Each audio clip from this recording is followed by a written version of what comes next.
How's it going, everyone? I've been thinking a lot recently about where it all started for me with video games, and so I thought, why not write it all down and make a video from it?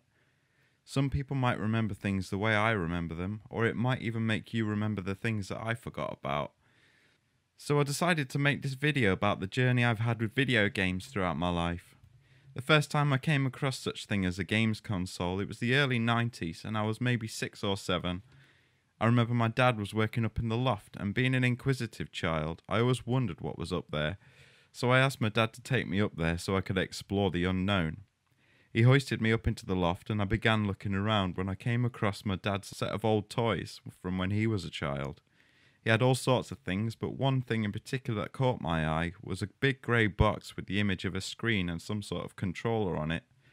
I asked him about it, and he said that it's his old games machine that he used to play, that it had only one game on it. Obviously my interest piqued and I wanted to see what this thing would do. He brought it down from the loft, took it out from the box and plugged it in. He was quite surprised when this old antiquated box turned on and actually worked. He loaded up the one and only game that was on there and showed me how to play. I couldn't wait to get my hands on it, so I wasn't really listening to anything he said. I just wanted to have a go. In this game, you were a little spaceship that had the ability to shoot from the nose of your craft while moving around the screen trying to avoid contact with these stars that kept coming towards you, but also shooting at them at the same time. However, as the levels progressed, the starry objects get bigger and a successful shot on them will only break it in half. Then you'd have two pieces of the same star flying towards you, and the levels get harder and harder. I can't remember what level I ever made it up to, but having played this game for a few hours, I was addicted. I wanted to experience more and more, but I only had this one game to play. I recently asked my dad what the name of the console was, to which he told me it was a Vetrex. So I looked it up, just to see if it fits the memories I have of it. It didn't disappoint. This thing is more basic and old school as I thought it was, but it introduced me to the world of video games and provided hours of entertainment for me, and for that, it's beautiful. The next experience with computer games is a bit hazy for me, but I do remember it was Christmas in 96 and 97. We'd travelled to Cambridge on Christmas Eve to spend Christmas at my uncle's house. Since I'd been playing on the Vetrex with only one inbuilt game to play, I'd been asking my parents for my own console, to which they'd always reply, "We don't have the money right now." Anyway, on Christmas morning, I was too excited to sleep, so I woke my brother and my parents up as soon as it was light outside, so we could go downstairs and open the presents. We got downstairs and my parents told us to wait in the living room by the Christmas tree, and they'd be with us in a few minutes. They came back in, blurry-eyed with coffee in their hands, and gave us the okay to open presents. But the way it worked in our family was that we weren't allowed to just dive in and open whatever. We had to wait to be handed presents and only open what we're given. We opened all of our presents and we got the usual suspects: socks from grandma, chocolates from the family, but no games console. I cried a little bit inside, but I didn't want to seem ungrateful, so I said thank you for what I'd received, sat up on the sofa and watched as my younger brother finished opening his presents. When in walks my dad holding a giant box which proclaimed, "To Dean and Stephen." My eyes lit up. My dad set the box down and said Happy Christmas. I jumped off the sofa and my brother threw down the present he was opening. We tore at the wrapping, eventually revealing our very own Sega Mega Drive. You've all seen those videos of children opening awesome presents and becoming so ecstatic they can hardly contain their excitement. From what I can remember, the console came with Sonic the Hedgehog 2 and Golden Axe. Obviously I knew what Sonic the Hedgehog was, so that was the game I wanted to play first. My dad unboxed the Sega and plugged it into my uncle's TV, inserted the cartridge and the Sega, and loaded up Sonic. My brother and I lost hours and hours of Christmas Day to playing Sonic. My memories of the Sega from this point are a bit spotty, but I do remember having the console in my room. Since I was the oldest child and firstborn, I was the favourite, so I was able to play the Sega more than my brother. Golden Axe was one of the games I reluctantly played, but once I got into it, I remember really enjoying it. I can always hear in my head the sound of the little dwarf guy knocking people on the head with his axe, and that the game was really hard once you started to fight the giants and the skeletons. Unfortunately, that's all I remember. My first encounter with a games console that blew my mind was when my friend from school invited me over to his house to play on the PlayStation. In my mind, I wasn't really into this because when he said the word PlayStation, it sounded to me like it was one of those workbenches you'd get for children to pretend to cook or build something on. And I was a little bit too old to be pretending to build or cook something. I went to his house anyway and quickly discovered that the PlayStation was actually a games console. He'd loaded up Rayman and tried to show me how to control him by playing some of it first himself. I struggled to keep Rayman alive in the beginning, but that didn't matter to me because the graphics were amazing on this game and didn't look as blocky as the Sonic or Golden Axe games I've been playing for a year. We didn't play this long before my friend wanted to go outside and play football, and although I wanted to play on the PlayStation some more, we went outside to play football. It was his house after all. When I left the house at the end of the day, the PlayStation was all I could think about, so I asked my parents if they'd get me one too. But unfortunately, we were not a well-off family, something I didn't understand at that age. I just knew my friend had one and I wanted one too, so my dad told me no. Back to the Sega I went. A year or two later, I'd been starting to make friends at school with this new person. At this time, I was getting bullied quite badly by this group of kids in school, which made me feel really alone.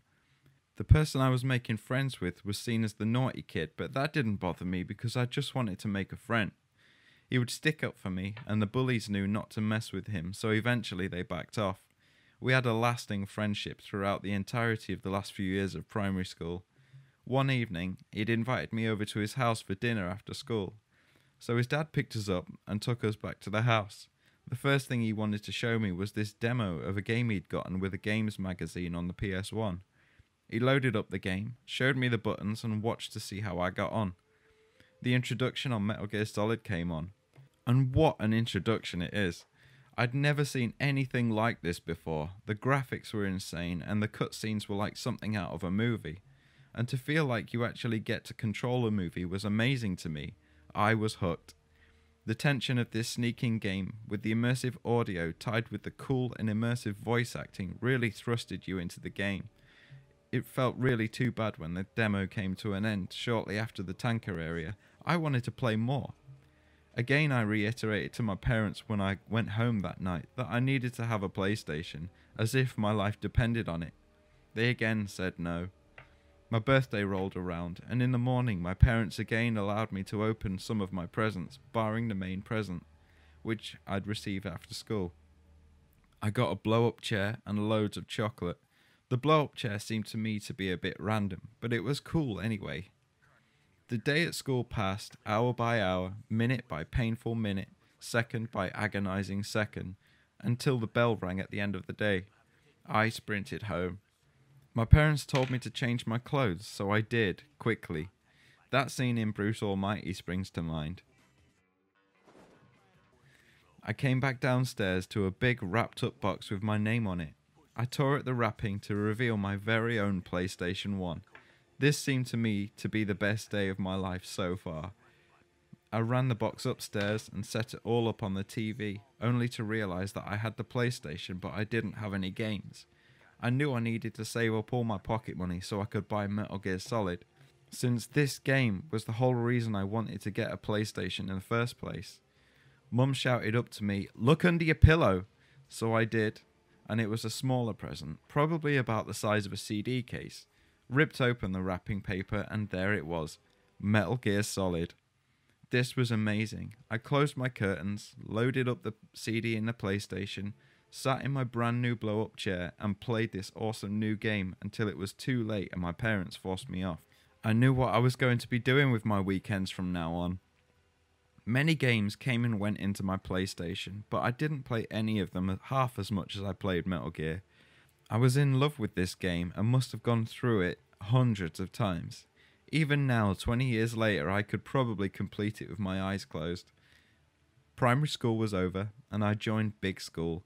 Making friends was easy in those early years. Everyone was scared to join a new school where no one knew anybody, and we were all just trying to fit in. I became close with one group of people and we'd very often have sleepovers. Year 7 for me saw the release of the PS2, but as yet, no games really that piqued my interest, so I was quite happy playing Crash Team Racing, GTA 2, and of course Metal Gear Solid. The year 2000 rolled around, and my dad bought a new home computer for Christmas, but he let us set it up before Christmas Day. I didn't really know what this thing was supposed to do or why we had it. Getting internet in the home wasn't widespread knowledge to the average person at that point, especially not a 12-year-old kid, but I did know you could play games on there, since my friends and I spent most weekends looking in games shops. For Christmas though, my auntie bought me Rayman, so I installed that onto the computer and spent a couple of weeks playing that, until I discovered Delta Force 2, which was on offer in the game shop. The box looked epic, so I bought it. My first-person shooter. I sank a lot of hours into that game until Max Payne came along. Max Payne was touted to be the game of the year according to an advert on TV, so I thought I'd spend my pocket money and get it. It didn't disappoint. The story, the voice acting, and the presentation of this game was like nothing I'd seen before, and the diving around in bullet time with real ragdoll effects on the AI was amazing. I played through this game countless times, I just couldn't get enough of it. Also, it was much easier to aim at stuff with a mouse than it was with a controller. Even if it was one of those pre-laser ball mice that always used to get clogged with fluff and dirt. I believe it was around the year 2002 that me and a group of friends stayed over at one of our more well-off friends' houses in the countryside. We were having a laugh in the garden, and he suggested that we go in and play on the PlayStation. So that's what we did. We went in, and he loaded up GTA 3 on the PS2. I'd been playing Driver on the PS1, but this game looked incredible. The level of detail in this game seemed crazy to me, and the graphics were 100 times better than any of the games I'd been playing on. I watched in awe as my friend was able to get in and out of the car, run around and shoot things, something that couldn't be done in Driver. And when it was my turn to scream around Liberty City in my bright red Banshee, I completely forgot we were at my friend's house to socialise. I couldn't tear myself away from this game. When I went home the next day, I knew I had to get one of those consoles. The problem is, I don't actually remember when or how I got a PS2. I just have vivid memories during the summer break, closing the curtains in my bedroom, sitting in my blow-up chair, and playing through every single aspect of GTA 3's story for days and days. I was addicted to this game. Then, about a year later, Metal Gear Solid 2 arrived, but having played through the tanker section completely in love with the graphics and my man Solid Snake, I soon found out that I wouldn't be playing the entire game as Solid Snake. That was depressing. And also, the bosses were more extreme than in the first game. By that I mean in Metal Gear Solid 1, all of the characters, to me, stayed in the realm of reality, barring Psycho Mantis. The characters in that game were believable because they could exist, but in Metal Gear Solid 2, we had a vampire that couldn't die, a gunslinger that was possessed by the hand of the person he stole it from, and a bomb maker that rides around on roller skates. Not a very sinister boss fight. I guess I could have forgiven all of this if we had been able to play as Solid Snake. Then we got GTA Vice City, and I forgot all about Metal Gear Solid 2 for a few months. A couple of years later, when I was in college, GTA San Andreas and Metal Gear Solid 3 came out within a few months of each other, and I had to make a decision as to which I'd play. In the end, I stopped playing GTA for a time, whilst my love for the Metal Gear Solid franchise was reignited. It was an absolutely amazing return to form in my eyes for the Metal Gear series. The hours that I sank into this game are unreal. The graphics and the level of detail in this movie-styled game was impossible to me. Hideo Kojima, in my opinion, was a hero. Then, it finally happened. I was able to buy an adapter for my PS2 so that I could take my gaming online, and as it turned out, Metal Gear Solid 3 was compatible with online gameplay. This opened up a whole new world for my gaming experience, and it was completely free to play online. All I needed was a PlayStation Network account, internet, and I was good to go. I was no longer going to be fighting the predictable AI in the main game, which by now, after playing the game hundreds of times, was no longer a challenge. I was able to play against other Metal Gear Solid 3 players and try to beat them too. Even if we did only have dial-up internet and got kicked off the internet whenever my parents wanted to use the phone. For a while there, I quickly realised that I was not the best player of Metal Gear Solid 3, until one day it seemed to click, and I was at the top of the leaderboard. I was the happiest kid alive. I lost endless hours playing this. I was so immersed in online gaming. I knew this was just the beginning of something huge. Then, along came the PS3 in 2006. I don't think I got a PS3 straight away upon release, because when I looked at what games were coming out for it, none of them really sparked my interest. So I carried on playing Metal Gear Solid 3 and the GTA series and Guitar Hero Rock Band until 2007 when Assassin's Creed came out.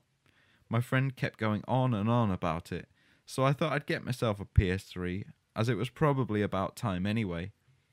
By this point, I'd had a part-time job while I was studying in college, so I was no longer forced to ask my parents for stuff. I saved up all my money and got myself a PS3, which came with an inbuilt Ethernet adapter, far superior graphics than what I'd been used to in the past, and a wireless controller. Technology was becoming incredible and was paving the way for future generations. The addition of trophies was nice, but I was never a trophy hunter. However, it did add another element to games where if you'd completed a game and there was nothing left to do on it, there was something left for you to aim for, the elusive Platinum Trophy. But I didn't start collecting Platinum Trophies until Metal Gear Solid 5 came out, but we'll get to that. Assassin's Creed on the PS3 was everything my friend described and more. Never before in a game that I owned had I been given the freedom to climb any building I like, go anywhere I want, and gaze over an incredible looking historical city. The freedom and design of this game was immense, and the creator's ability to transport you into a living, breathing historical city is something to be admired, and so started my love for the Assassin's Creed games too. Looking through my list of games that I used to play on my trophies list, I didn't really have any games that would utilise the online multiplayer, which is strange because I loved competing against other players. However, the game that sticks out to me that I spent the most time online on is Call of Duty Modern Warfare 2. I spent a lot of time on this game. I think I prestiged twice and realised there was nothing left for me to do on there. That was until my brother got his own PS3 in his room and we realised we could play against each other on a LAN party. We lost hours and hours competing against each other. That was fun. Many great games came and went throughout those years, namely GTA 4, all of the Assassin's Creed games, Red Dead Redemption, South Park and the Stick of Truth, and the Guitar Hero Rock Band franchises. These were all great, but then Metal Gear Solid Ground Zeroes was announced. By this point, the PS4 had been out for a year, but I was still playing other things and waiting for the price of the games console to come down. So I started saving my money because at that point, the console was near on £400, which was a bit too much money to afford within 1 month on my low-paid job. Ground Zeroes came out and it blew my mind. This game looked amazing, even on the PS3. The controls were fantastic, the gameplay was brilliant, the graphics were insane. The one downside was that David Hayter was not reprising his role as Snake, but I could get over that because this game looked amazing. I spent a long time playing this short game, and even earned all of the trophies for it, but I needed to see if this looked better on the superior PS4. So I spent my savings and I got myself a PS4. This little box sitting under my TV is so unimaginably powerful. It plays games in full HD, it acts as a hub for all of my media and entertainment channels, it even allows me to share and record my own gameplay directly to the internet. How technology has come along. I couldn't have ever imagined how much more stunning the graphics and gameplay would be when my first experience of gaming was my dad's Vetrex and I was playing the little space rocket star shooter. Technology has come so far in such a short amount of time. Now I'm playing games that look so photorealistic it blows my mind. It's literally like controlling characters in a movie. Sometimes the graphics are so good that you forget you're not watching a film. For example, Red Dead Redemption 2 was probably the most beautifully designed game I've ever played on. The amount of detail that goes into these games is absolutely breathtaking. I applaud the creators that are using these games consoles to their fullest potential. When I was a child playing the Metal Gear Solid demo at my friend's house, believing that these were the best graphics I'd ever seen, despite the characters nodding their heads to every spoken syllable rather than moving their mouths, I could never have imagined how amazing things could have gotten over the years. Now we have VR gaming in HD. Oh, how technology has advanced in such a short space of time. And now I'm much looking forward to yet another leap forward with the PS5. I can't wait. And that's me done for the day. But remember, don't do anything stupid like pressing circle when you should press X.